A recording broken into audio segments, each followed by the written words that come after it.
Hi students, आज ये part second paper भारतीय राज्य व्यवस्था का हम पढ़ेंगे। भारतीय शासन अधिनियम 1919 अर्थात इस अधिनियम के द्वारा प्रांतों में आंशिक रूप से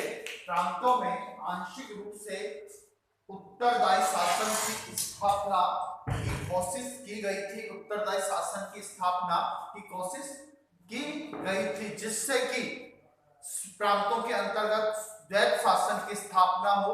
द्वैत का मतलब है दो प्रकार का शासन। द्वैत शासन की यानी द्वैत शासन का मतलब है दो प्रकार के शासन की स्थापना हो सके, राज्यों को अलग और केंद्र का अलग। अब बात आती है भारतीय अधिनियम 1919 के तहत यह कहा गया इसकी प्रस्तावना में कि ब्रिटिश सरकार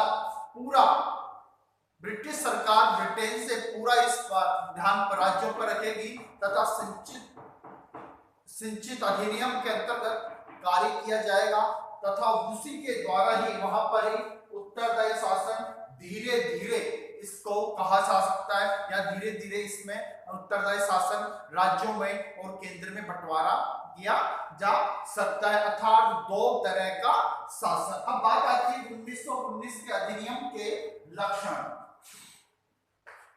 1919 के अधिनियम के लक्षण अब आप बताइए किसकी के द्वारा की गई। तो प्रथम विश्व युद्ध के बाद 1917 में मॉन्टेग्यू प्रस्ताव पारित किया गया था, जिसके कारण इस अधिनियम की रूपरेखा तैयार की गई थी। अब बात आती है कि भारतीय शासन अधिनियम के लक्षण। ये वेरी मोस्ट एंड इंपॉर्टेंट है, जिसमें है पहला है कि प्रांतों में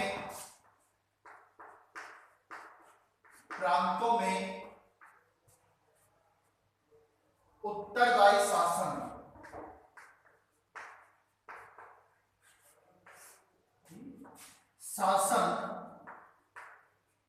की स्थापना।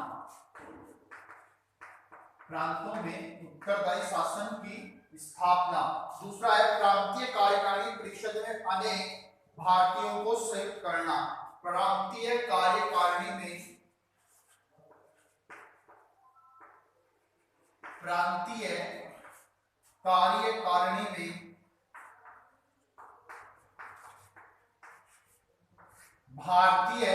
भारतीयों को या कार्यकारिणी परिषद में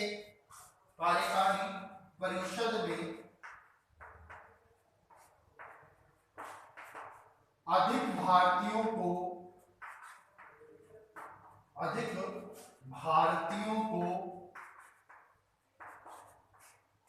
नियुक्त करना।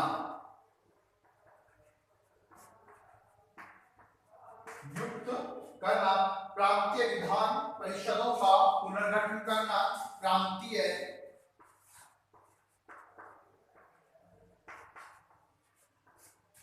विधान परिषदों का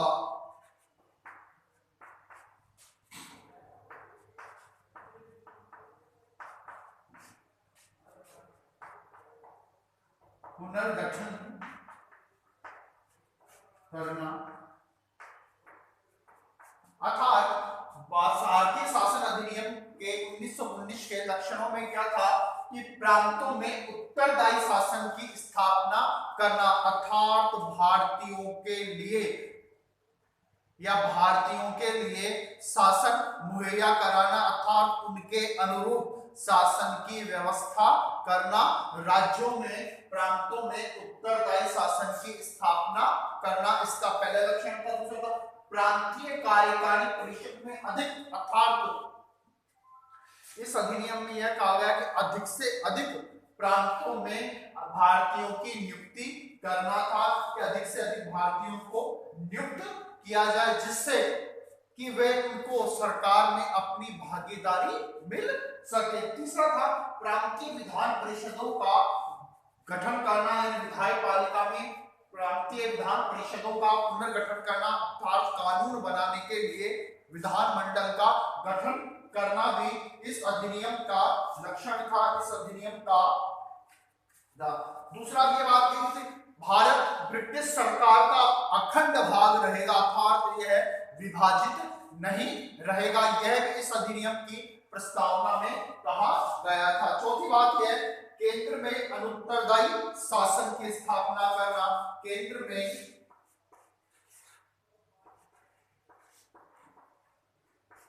केंद्र में अनुत्तर शासन की स्थापना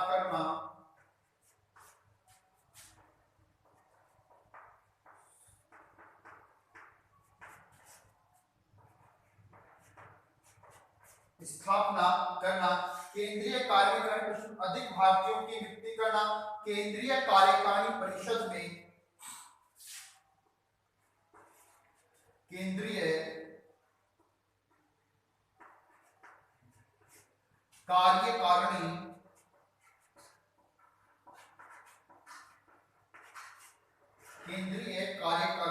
परिषद में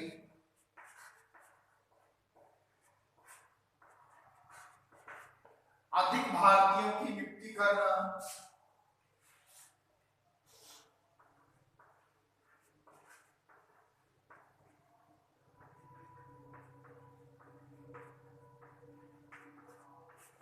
भारतीयों की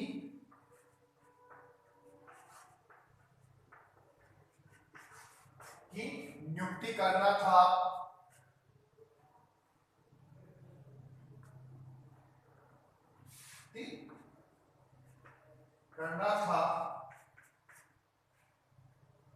अब बता, केंद्र में अनुत्तरदायी शासन की स्थापना करना अर्थात इस अधिनियम के द्वारा प्रांतों में आंशिक रूप से उत्तरदायी शासन की तो स्थापना करना था, लेकिन केंद्र के हाथों में कुछ शक्तियों को कटौती करना था, कुछ शक्तियों की कमी करना था, इसलिए इसे अनुत्तरदायी शासन की स्थापना कहा गया। केंद्र का दूसरा, केंद्रीय कार्यकारिणी परिषद में अधिक भारतीयों की नियुक्ति करना था, अर्थात जो केंद्रीय कार्यकारिणी परिषद थी उसमें ज्यादा से ज्यादा भारतीयों की नियुक्ति की जाए।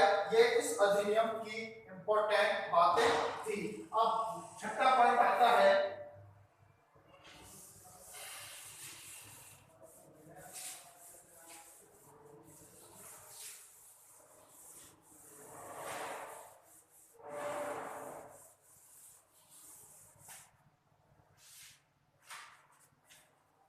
द्विसदनात्मक केंद्रीय विधान सभा का निर्णय। द्विसदनात्मक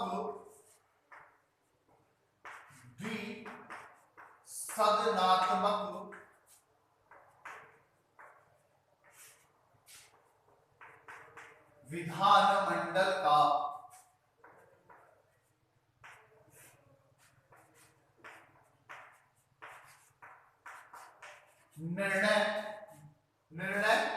विधानमंडल का निर्णय। भारतीय शासन पर गृह सरकार के नियंत्रण में कमी। भारतीय शासन पर गृह सरकार के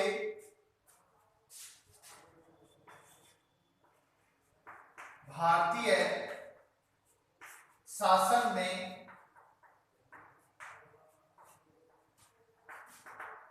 गृह सरकार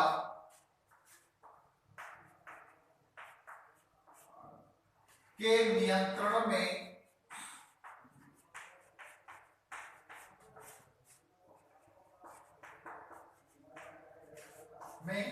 कमी। आठवां है भारत परिषद में परिवर्तन। भारतीय परिषद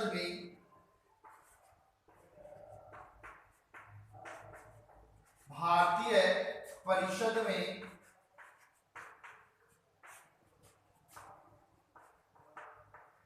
परिवर्तन। भारतीय परिषद में परिवर्तन केंद्रीकरण में से विकेंद्रीकरण की ओर। केंद्रीकरण से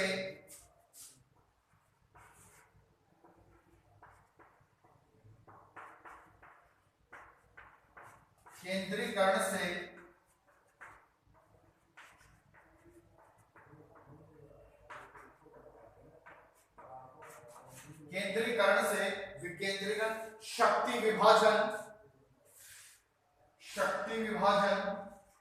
शक्ति विभाजन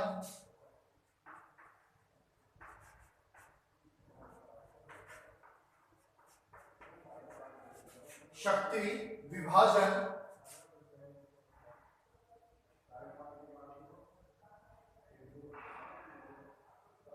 निर्वाचन का मताधिकार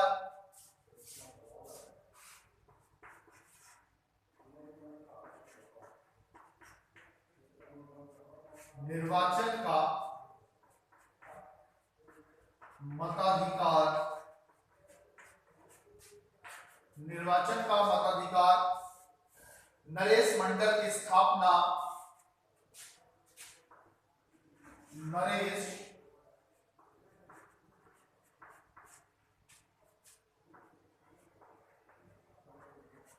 मंडल की स्थापना संक्रमणकालीन उपाय संक्रमण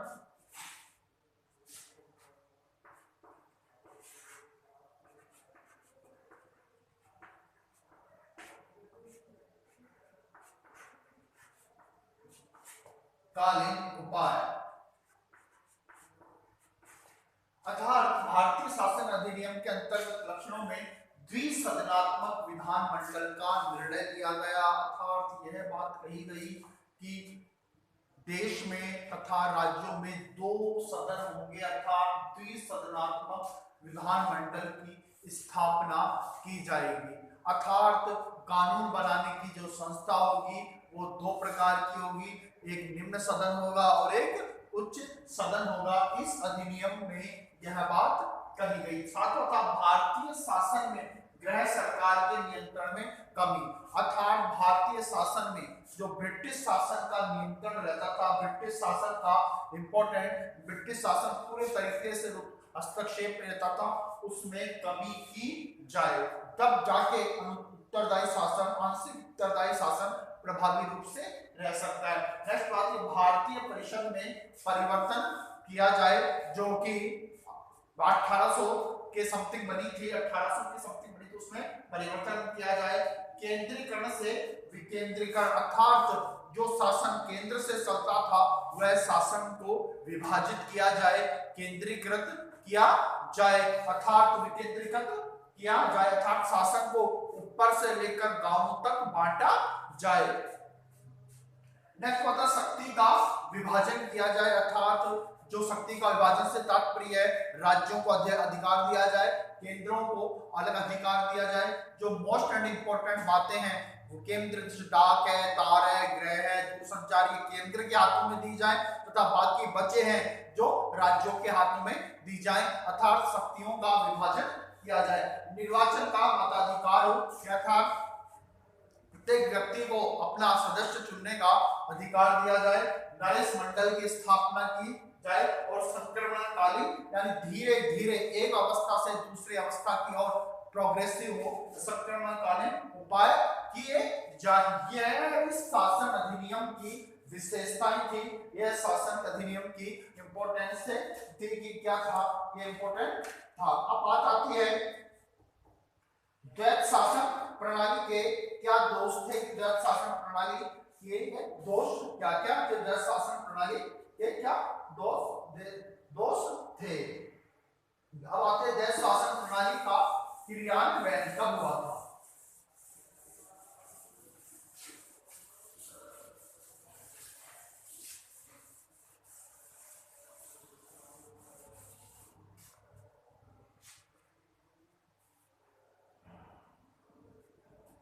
द्वैत शासन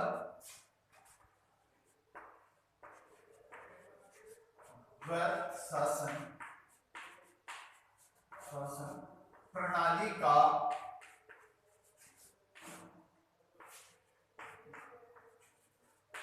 क्रियान्वयन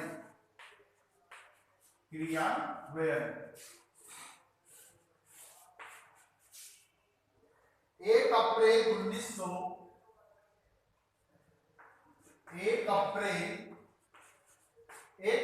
1921 को भारत के 8 राज्यों से द्वैत शासन प्रणाली की स्थापना की गई थी। यह द्वैत शासन प्रणाली को लागू किया गया 1 अप्रैल 1921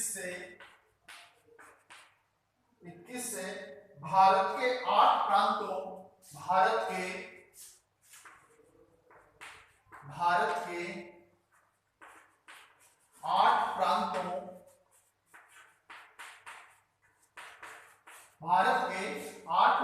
प्रांतों जिनमें बिहार, मद्रास, बंबई, जिनमें बिहार, मद्रास, बंबई, संयुक्त प्रांत, मध्य प्रांत, संयुक्त प्रांत, मध्य प्रांत, संयुक्त प्रांत, मध्य प्रांत,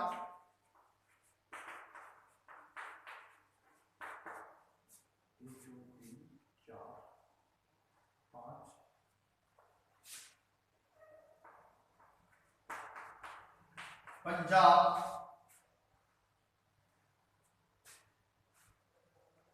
बंगाल,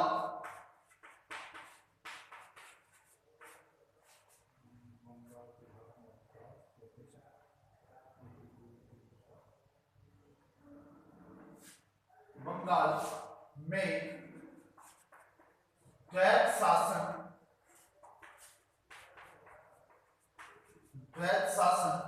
लागू किया गया था।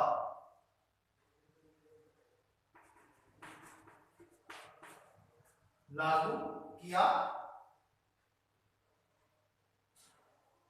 गया था।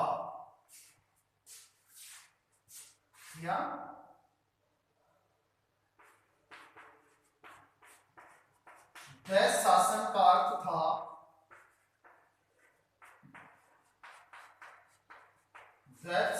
का अर्थ था दोहरा शासन। द्वैत शासन का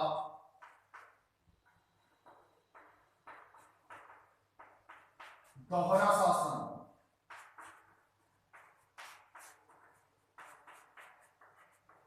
दोहरा शासन अर्थात दोहरा शासन द्वैत शासन करता अर्थात प्रांतीय शासन दो क्षेत्रों में अर्थात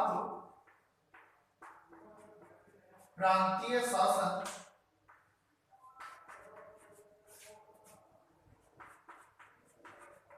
दो क्षेत्रों में विभाजित हो। प्रांतीय शासन दो क्षेत्रों में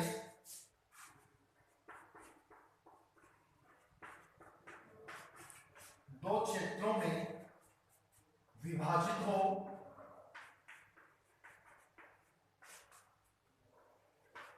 और विभाजित हो और इन दोनों क्षेत्रों का प्रशासन और इन दोनों क्षेत्रों का प्रशासन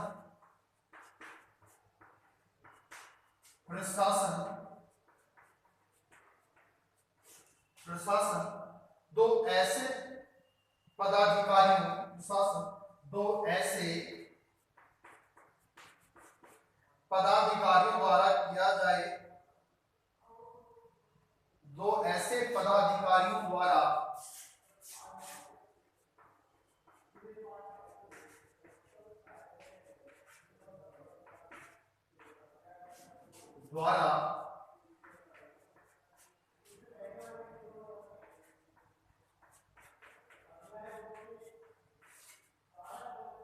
किया जाए जिनके स्वरूप और उत्तरदायित्व में विभाजित हो। जिनके स्वरूप और उत्तरदायित्व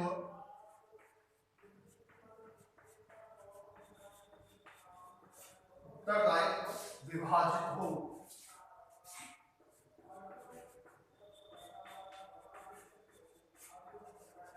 अर्थात द्वैत शासन प्रणाली का क्रियान्वयन 1 अप्रैल 1921 से भारत के 8 प्रांतों बिहार, मद्रास, बंबई, संयुक्त प्रांत, मध्य प्रांत, पंजाब, बंगाल में द्वैत शासन किया गया। द्वैत शासन को लागू किया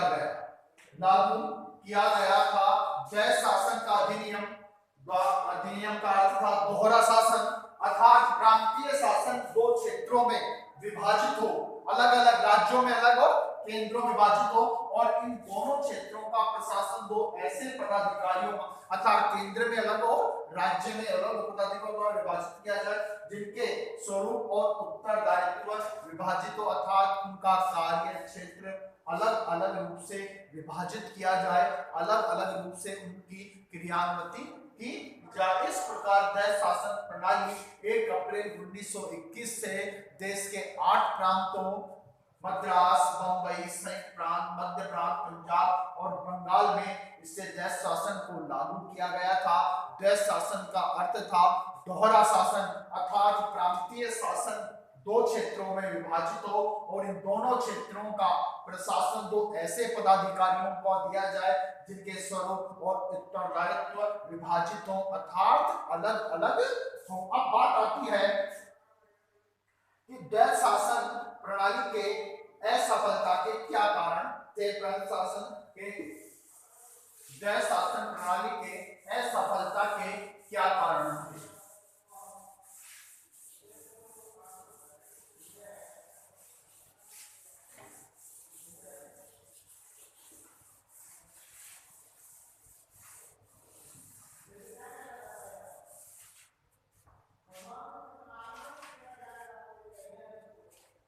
असफलता के क्या कारण थे, देश शासन प्रणाली के असफलता के क्या कारण थे। देश शासन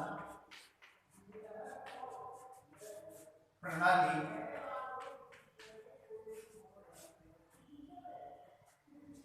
के असफलता के कारण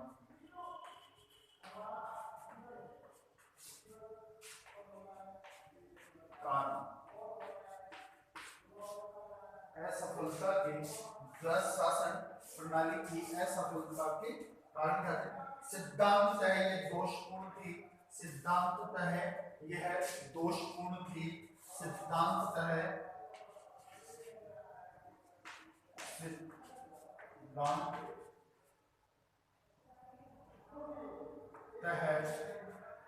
यह दोषपूर्ण, सिद्धांत है यह दोषपूर्ण थी। दूसरा है सिद्धांत है ये दोषपूर्ण थी, विषयों का अतार्किक और अव्यवहारिक विभाजन था, विषयों का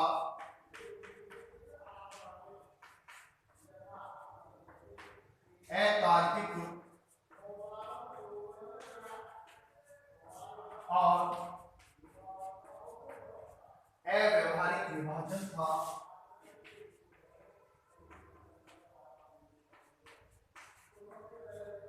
अव्यवहारिक विभाजन था।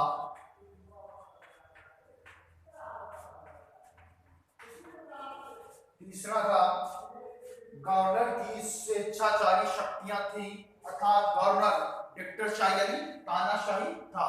गवर्नर की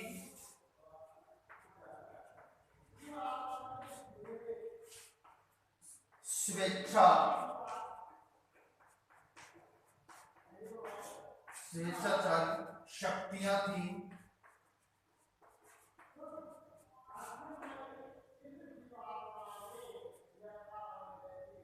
हस्तांतरित क्षेत्र के लिए पृथक वित्त व्यवस्था नहीं थी, हस्तांतरित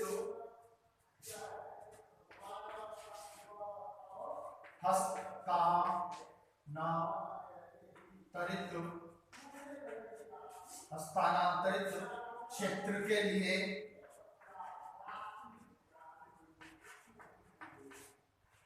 पृथक व्यवस्था नहीं थी,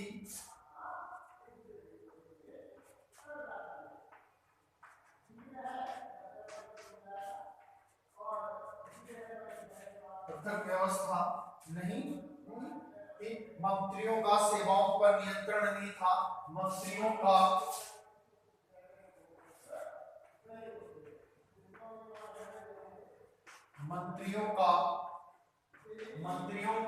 सेवाओं पर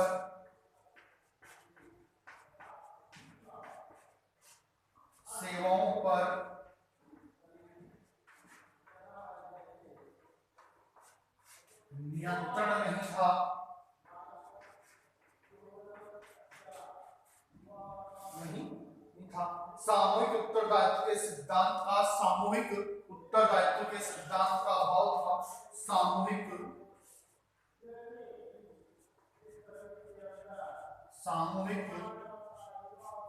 उत्तरदायित्व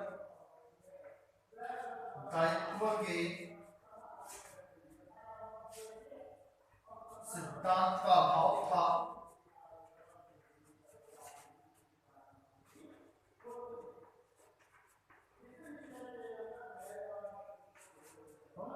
अर्थात सिद्धांततः यह बिल को तय शासन दोषपूर्ण था। अर्थात 1919 का अधिनियम था, यह दोषपूर्ण था। विषयों का अतार्किक और अव्यावहारिक विभाजन था। गवर्नर की स्वेच्छाचारी शक्तियां थी, अर्थात गवर्नर तानाशाही था, डिक्टेटरशिप था। स्थानांतरित क्षेत्र के लिए अलग से कोई व्यवस्था नहीं थी, अर्थात जो क्षेत्र स्थानांतरित किए गए थे उनके लिए मंत्रियों का सेवाओं पर कोई नियंत्रण नहीं था, अर्थात गवर्नर ही सबसे सर्वोच्च था। सामूहिक उत्तरदायित्व के सिद्धांत का अभाव था, अर्थात कोई भी अपना उत्तरदायित्व नहीं समझ रहा था। अगला आता है विधान परिषदों का दोषपूर्ण गठन।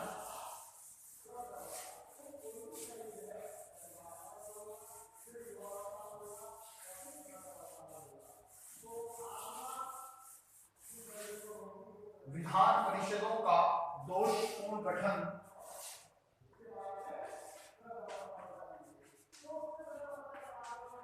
विधान परिषदों का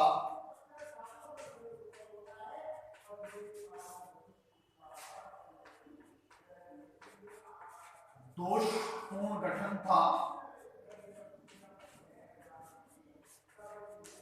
दोषपूर्ण गठन किया गया था। दैव शासन का जन्म बुरे नक्षत्रों में हुआ था। दैव शासन का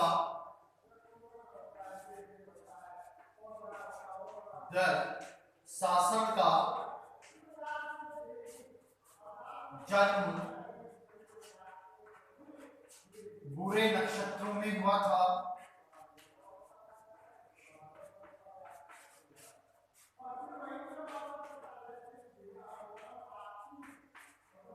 बुरे नक्षत्रों में हुआ था। आर्थिक दुर्दशा थी। आर्थिक दुर्दशा थी।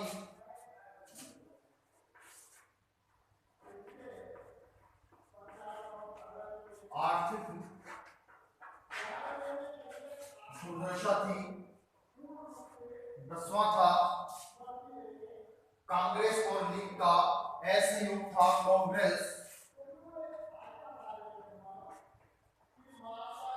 कांग्रेस और लीग का असहयोग था।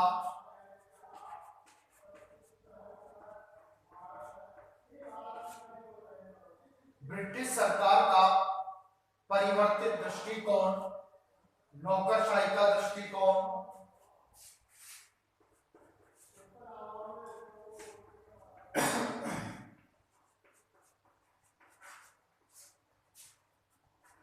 नौकरशाही का दृष्टिकोण और ब्रिटिश सरकार का परिवर्तित दृष्टिकोण। ब्रिटिश सरकार का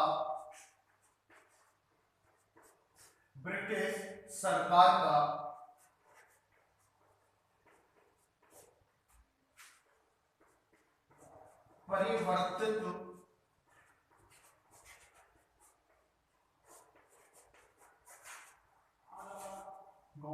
जय शासन प्रणाली के सफलता के कारण क्या थे? विधान परिषदों का जो गठन किया गया था, विधान मंडलों का जो गठन किया गया था, वो बिल्कुल दोषपूर्ण था। गैर शासन का जन्म बुरे नक्षत्रों में अर्थात गलत समय में किया गया था, क्योंकि लोग इसको समझ नहीं पाए थे। नेक्स्ट है आर्थिक दुर्दशा थी, अर्थात उस समय भारत के ऊपर आर्थिक तंत्र बहुत ज्यादा प्रभावी हो रहा था, अर्थात यहाँ पर बेरोजगारी और भुखमरी की समस्या सबसे ज्यादा थी। कांग्रेस और लीग, जो अखिल भारतीय कांग्रेस थे और मुस्लिम लीग थी, उन दोनों में सामंजस्य नहीं था, अर्थात वे अपने आप में तालमेल नहीं बैठा पा रहे थे। नौकरशाही का दृष्टिकोण एक भारतीयों का ऊपर शासन करना था, ब्रिटिश सरकार का परिवर्तित दृष्टिकोण था। ये सब कारण देश शासन की असफलता के और देश शासन अपने जो काम करना चाहता था, एक आंशिक रूप से उत्तरदायी शासन की स्थापना करना चाहता था, वह नगण्य रहा। और इसके बाद में जो शासन आया वह 1935 का अधिनियम था, अर्थात स्वायत्त शासन की स्थापना भारत में 1935 के अधिनियम के तहत की गई थी। आज के लिए इतना ही। Thank you.